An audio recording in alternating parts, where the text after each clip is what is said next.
Hey, it's Coach Scott here from Warrior Code Training, and I want to talk today about fruit juice because there's a lot of myths around fruit juice. So, it says right on it, pure apple juice, not from concentrate, vitamin C added, no sugar added, 100% juice. Look at that. That's called a health halo, where they're pretending something is healthy when it's actually not. And the reason for that is complicated to a degree. Listen, when we have an apple, you're going to get about 110 calories on this particular size apple. You're going to get about 20 grams of sugar, 20 to 22, and you're going to get about 5 grams of fiber. And it's the fiber that matters. The fiber slows down the absorption of the sugar in your system, and you absorb it in the right places at the right time frame. Fructose is different than glucose because fructose is metabolized by the liver. Glucose is metabolized by every cell in the body. And there's a process called de novo lipogenesis where the liver processes the fructose and it will, in excess, turn it into fat. And you could end up with something called NAFLD, non-alcoholic fatty liver disease. It's a big problem. And it's more common than we like, especially because of things like high fructose corn syrup.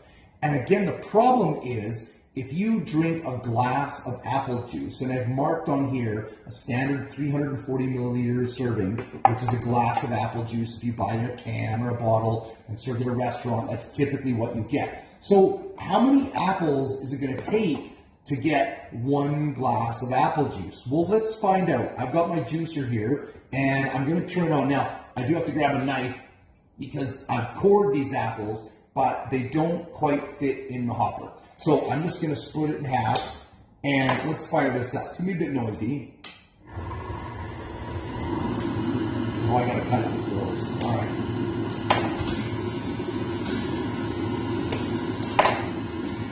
That's one apple. Let's see what that does.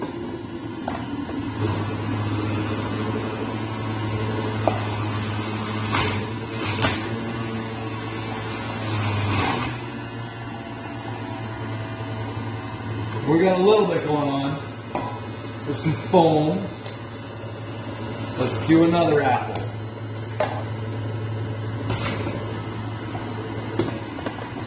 So now we're 2 apples.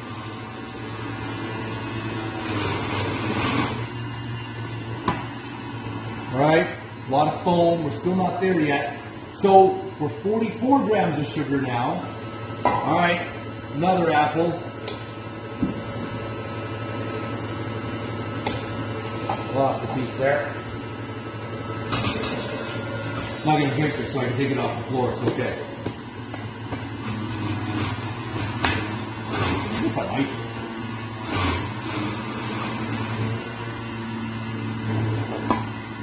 Now you can see here the foam is right about there.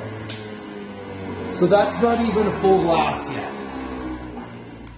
I don't want to take the time to wait for the foam to disperse, but I'm going to go ahead and say it's going to take 4 apples to make 1 glass of apple juice. And that's the problem. There's 22 grams of sugar in 1 apple. Now, granted, some of that's going to be lost in the fiber, because the other thing about using a juicer is you lose so much of the good stuff in the hopper. So a lot of the value of the apple is lost in here or in the lid. So you're missing a bunch of the benefit that is the apple.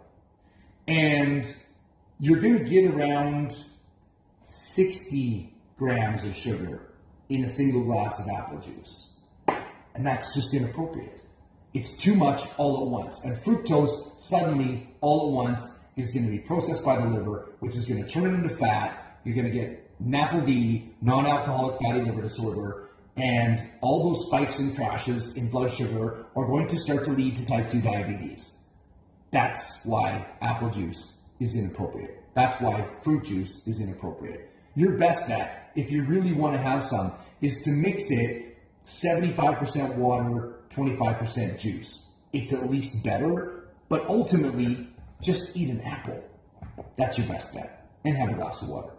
Awesome. Hopefully this has been helpful. Thanks for checking it out. Hope you have an amazing day.